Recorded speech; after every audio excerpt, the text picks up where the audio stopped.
Há pessoas do bem que não são culpadas por nascerem em países que ostentam hipocrisia, nos fundamentos de uma tirania organizada e dirigida em prejuízo da nação e da sociedade. A ação se desenvolve nos exatos procedimentos recheados de argumentos mentirosos, provenientes de uma ideologia desfibrada que constitui-se em adversários do Estado e do povo. Ostentam e mostram com enfatuamento vitória do nada. Tornam público, com orgulho e soberba, a sucessão de escândalos projetados pela facção criminosa instalada nas instituições do governo federal. Quase sempre aparecem na mídia, tentando explicar o inexplicável. Penso que não há mais saída, senão expurgar os erros e a má doutrina execrável. Ou, neste momento de expectativa de combate à arrogância, trazer a excelsa memória de Rui Barbosa. Seria perder tempo em repulverizar rugas 1000 vezes pulverizadas.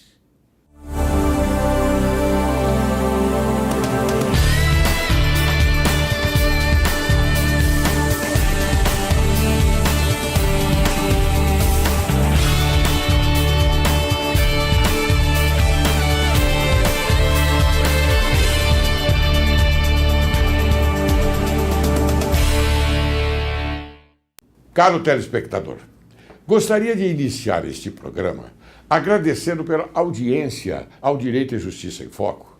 O Facebook do programa alcançou 10.000 likes e constantemente recebemos inúmeros e-mails e mensagens parabenizando pelas entrevistas levadas ao ar. E o momento me diz que devo destacar uma mensagem, e o faço mencionando a excelente reflexão da juíza Dalva Rosa, a qual eu tenho a honra de tê-la como telespectadora.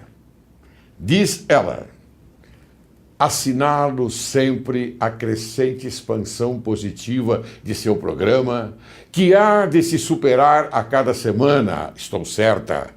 Esta causa a que passa a dedicar-se no combate à corrupção, já nasce vitoriosa, e seus resultados não tardarão, porque é a causa do direito e da justiça foco, não apenas de seu programa, mas de sua contínua atuação em prol de tais baluartes da cidadania e da vida em sociedade.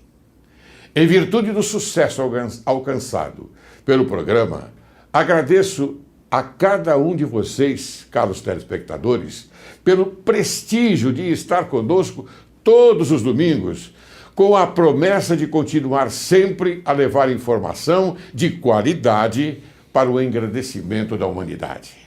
Quero agradecer também à equipe desse programa que não envida esforços para que obtenhamos resultados sempre positivos em benefício da sociedade e do povo brasileiro. Muito obrigado. Hoje vou prestar uma merecida homenagem póstuma ao brigadeiro José Vicente de Faria Lima, que governou a cidade de São Paulo em meados da década de 60 e foi responsável pela construção de importantes vias de acesso, como as Marginais Pinheiros e Tietê, as avenidas 23 de Maio e Rubem Berta, além de ter iniciado as obras do metrô e da Companhia Metropolitana de Habitação, a Coab. Sua gestão contou com a aprovação de 97% da população. E para falar a respeito desse exemplo de gestão pública e também sobre o cenário político atual envolvendo os parlamentares, Direito e Justiça em Foco recebe hoje o empresário e economista José Roberto Faria Lima, que já ocupou o cargo de deputado federal e foi presidente da Prodan. Como vai, Faria Lima? Tudo bem? Eu vou muito bem, desembargador. Me sinto muito honrado de participar do seu programa. Eu fico também honrado pela sua presença aqui e até me emociona. Porque, veja, você estar à frente de uma personalidade como a tua, não é? Você sendo sobrinho de um dos maiores políticos e representantes, não é? da nossa geração, inclusive, que proporcionou o avanço de São Paulo, isso é maravilhoso. É interessante, de vez em quando a gente fica meio surpreso, porque Deus chama as pessoas boas muito cedo. O tio José morreu aos 59 anos de idade, em 1969, né? E realmente, o que ele fez em São Paulo foi um processo quase que revolucionário. Ele criou os alicerces da cidade, da megacidade, da teracidade do futuro. Transformou São Paulo. Foi um momento de crisálidas na transformação da cidade. Não foram só as obras viárias que ele fez, Marginal, Radial Leste, os grandes viadutos do Brás. Né? Foi também na parte administrativa, o conceito de regionais, as 27 regionais, descentralizando tudo, criando o Tribunal de Contas, fazendo 1000 obras, inclusive inaugurando o MASP e outras obras, alargando as avenidas todas. Ele deixou um exemplo de que São Paulo tem essa característica de ser pioneiro para apontar para o Brasil o caminho do amanhã. Ele tinha uma visão muito grande, ele tinha uma visão de estadista mesmo. Quando ele começou o metrô, e não queriam que nós fizéssemos o metrô aqui, eu estou dizendo nós porque eu participei da administração dele. Eu fazia parte, eu era pro honore lá no gabinete. Eu naquele tempo trabalhava com informática, já mexia com esse computador. Naquele tempo nem se chamava computador, eram cérebros eletrônicos, né? E, no caso, a prefeitura era uma das pioneiras do uso de computadores. Em SFCs, que é a Secretaria de Finanças, era um órgão que fazia, a utilização de máquinas que foram compradas até pelo Adhemar de Barros. Já em 62 que o Adhemar comprou isso. E eu vou tomar uma carona na sua reflexão, quando você fala de exemplo, ele foi um exemplo. Eu quero, inclusive, até me pronunciar nesse sentido. Ele foi um exemplo para os prefeitos a ocuparem, não é, um cargo tão importante como ser prefeito de São Paulo. Não sei. Ele foi o primeiro prefeito eleito, depois de um longo tempo em que os prefeitos das capitais eram indicados. Ele foi eleito numa votação estupenda. Ele teve uma votação que, somado todos os demais adversários, não tinha uma votação que ele teve. Mas o Faria Lima, a gestão dele foi uma aprovação de 97%. Porque ele tinha amor pela cidade. Ele tinha um amor pela cidade, ele se dedicava. Era um carioca talvez mais paulistano que já tenha vivido aqui. O tio José amava essa cidade. E você entende, precisa amar a cidade, para amar alguma coisa, você precisa conhecer a cidade. Claro. E ele conhecia na palma da mão a cidade. A periferia toda, ele tinha uma vivência política grande, porque ele já tinha sido escolhido pelo Jânio para ser presidente da VASP e já era secretário de Viação e Obras Públicas. Ele que fez 2.000 quilômetros de estradas em toda a cidade de São Paulo.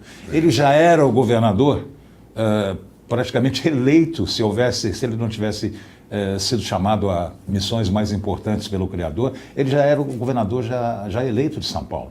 Mais do que isso, inclusive, eu testemunhei isso, ele morreu presidente da República. Então quer dizer que ele seria o presidente da República? Eu participei diretamente disso, desembargador, do processo, quer dizer, como testemunha ocular. Naquela ocasião, se nós formos fazer um flashback para o passado, o presidente Costa e Silva estava praticamente morto. Estava fora de qualquer condição de gerir o país, né? E havia um movimento no sentido de fazer com que aquela transição ocorresse rápido. Sim. E ele foi chamado ao Rio de Janeiro.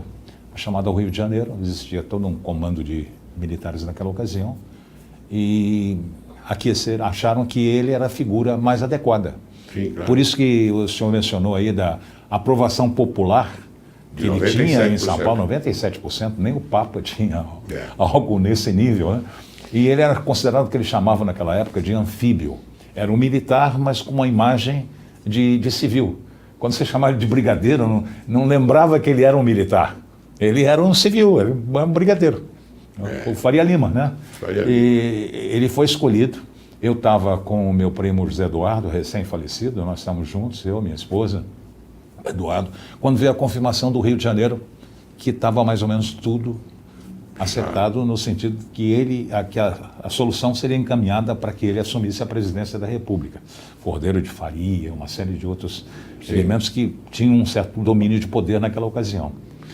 Meu pai também era brigadeiro, porque a família toda é de militares, né? Eram 2 brigadeiros, 2 almirantes, tio João, que foi comandante da esquadra, e tio Floriano, que foi o governador que fez a fusão do Rio de Janeiro, né? Sim. Mas a minha filha é coronel da aeronáutica, quer dizer... A sua filha é coronel? A minha filha é coronel da aeronáutica. A minha mais velha, né, é coronel da aeronáutica. Meu pai, naquela ocasião, era o comandante da 5ª Zona Aérea. E quem comandava o 3º Exército era o Médici. E o Médici trouxe meu pai, no 111 presidencial, naquele tempo não era o Sucatão, era um 111, um avião militar... o avião presidencial, deixou meu pai aqui para o enterro de José e foi para Brasília e aí acabou sendo o indicado à presidência da República. Tanto que esses 97% de apoio popular, com a morte muito súbita dele, e eu não tinha nenhuma vocação a participar de política, acabei sendo arrastado para isso. Minha vida era analógica, era no processo de computação, era de sistemas, era uma vida, entende, muito concreta, não era no nível da emoção.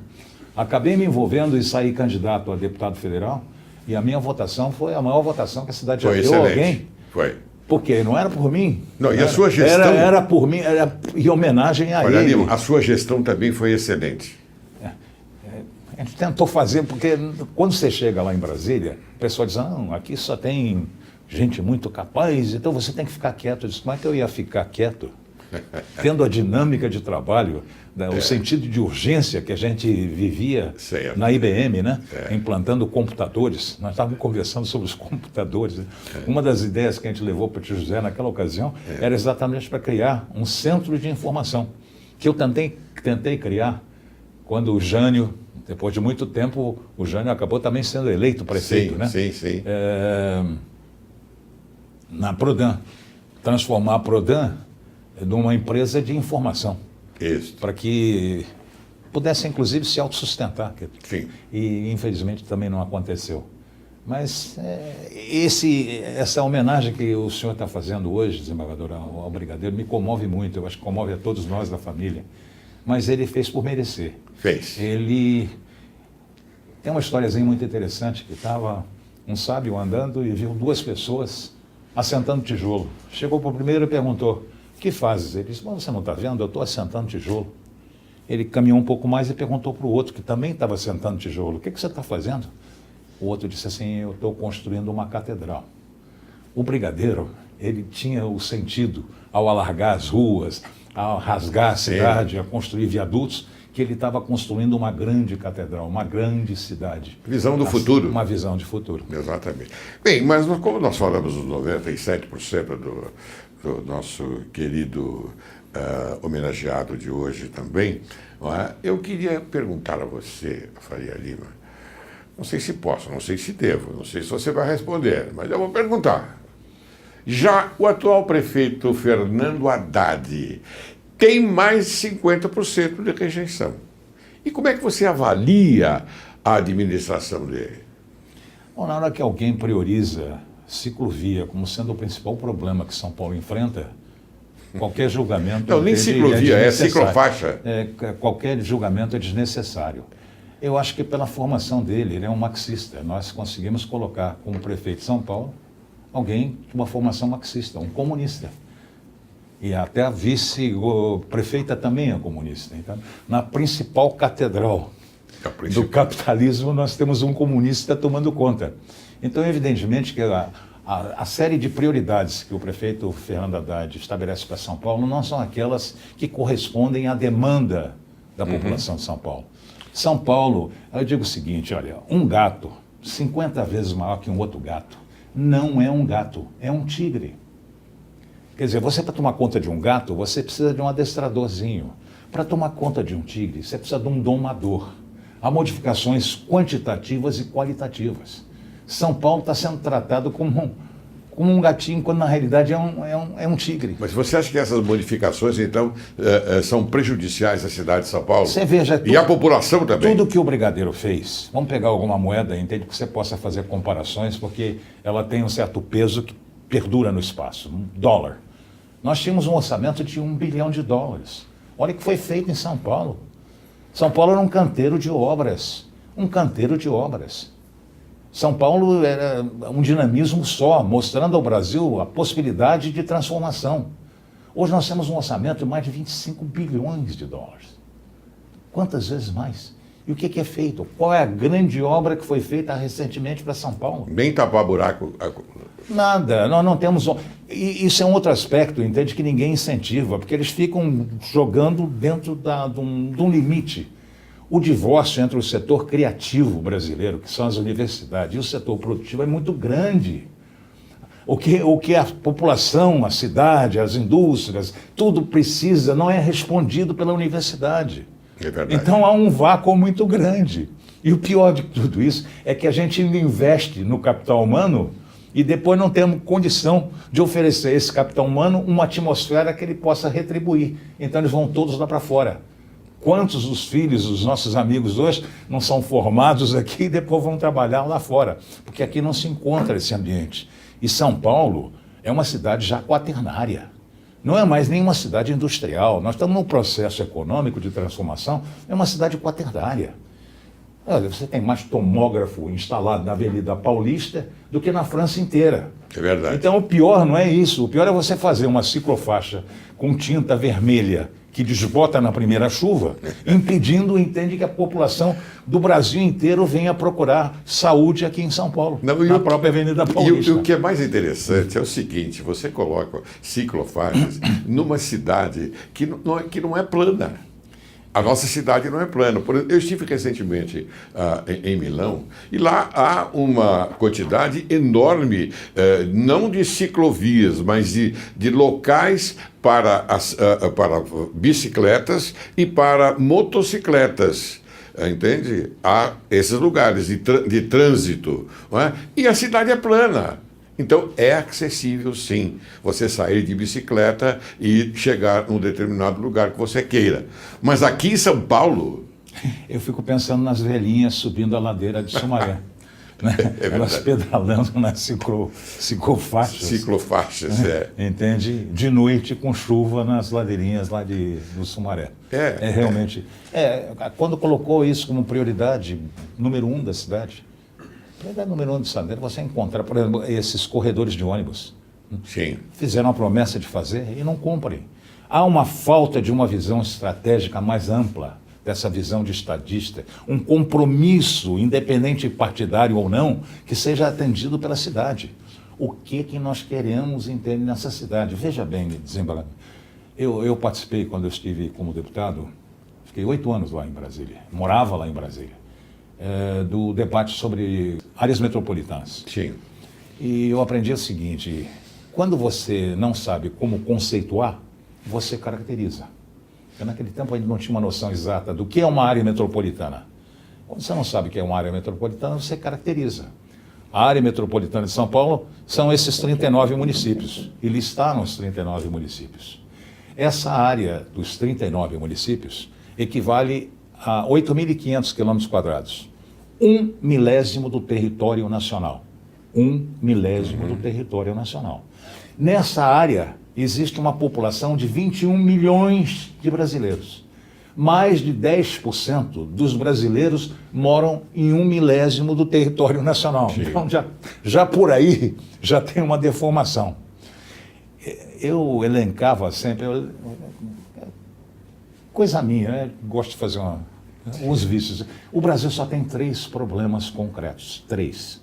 O resto tudo é conjuntural, é variado. Os 3 problemas concretos brasileiros são como conquistar a Amazônia sem destruí-la. É pela pata do boi? É pelo reflorestamento? É pela mineração? Para mim, não. Eu tenho a solução, mas para mim a solução seria então, minha lua verde. Eu quero plantar lá, entende, plataformas de pesquisa sobre a biodiversidade. Chama todo mundo, vem a gringalhada toda, vem ganhar dinheiro aqui, mas eu quero brasileirinhos, entende, envolvidos nesse processo de desmistificar e de entender os mistérios de uma área que não foi pisada, 40% da Amazônia não foi nem pisada pelo ser humano. Bem, tudo bem, esse é o primeiro problema, como conquistar a Amazônia sem destruí-la. Segundo problema, acabar com os grandes desníveis, em todos os planos, no plano social, no plano regional. Como é que pode um sujeito andar de Rolls Royce e o resto andar de pé descalço? Não pode. Como é que pode ter uma região se desenvolvendo e a outra, entende, paupérrima? Esses desequilíbrios não funcionam. O que também não funciona é jogar brasileiro contra brasileiro. Isso é um crime, entende, que está sendo feito por alguém que já ocupou a presidência da República. Jogar brasileiro contra brasileiro. Vamos então ao terceiro grande problema, desafio. A Amazônia é conquistar sem destruí-la. Eliminar os desequilíbrios. E terceiro, gerenciar megacidades. A cidade de São Paulo é um suadouro, o desperdício é muito grande. Desperdício no trânsito, desperdício no ambiente de saúde, que você fica respirando essa poluição. E nós temos todo um resto de espaço. Como é que funciona aqui em São Paulo? A cada 30 quilômetros tem uma cidade. Entra em Minas, a cada 100 quilômetros tem uma cidade. Aí você vai para Goiás, a cada 200 quilômetros tem uma cidade. Aí você vai para Mato Grosso, a cada 400 quilômetros tem uma cidade. Aí você vai para a Amazônia, a cada 800 quilômetros tem uma cidade. Está mal distribuído. Então temos que reformular, começar a repensar. Isso é que é o debate, entende, a ser estabelecido numa casa como o Congresso Nacional, para debater esses grandes temas, debater essa visão. No caso de São Paulo, nós vivemos antes todas essas experiências. O nosso modelo é muito diferente do modelo de cidades que existem, por exemplo, nos Estados Unidos. Nos Estados Unidos, você vive um momento em que quanto mais você se afasta da cidade para os exurbs, mais bonita é a cidade. Porque eles começaram a construir aquele ambiente urbano, já considerando o automóvel como ingrediente dessa engenharia. Aqui no Brasil, o carro começou a ser fabricado, nossa geração é que pegou o início da fabricação de carro. Era o Fusquinha, o Gordinho, o Dauphine, o DeChavé, né? Que era o DKV, que abria a porta para frente, ele chamava de DeChavé. Então começou aqui. Hoje, o que acontece em São Paulo? Nós temos uma cidade com 6 milhões de carros. E temos um prefeito que proíbe, entende, você ter garagem em alguns prédios. Então, é verdade. É um absurdo. É verdade. Não é verdade? É verdade. Você que fez uma colocação muito importante, e eu estou bastante satisfeito, tenho certeza absoluta que o nosso telespectador também. Mas agora eu sou obrigado a chamar um pequeno intervalo para depois, então, nós retornarmos e vou com uma nova pergunta. Já que você abordou deputados e você teve essa experiência, eu vou lhe fazer a seguinte pergunta. Atualmente, a Câmara tem 513 deputados. E na sua época, já que você ostenta experiência e maturidade, eu vou perguntar, qual era o número de deputados? Essa é a pergunta para o próximo bloco. Você aguarde que logo, logo retornaremos.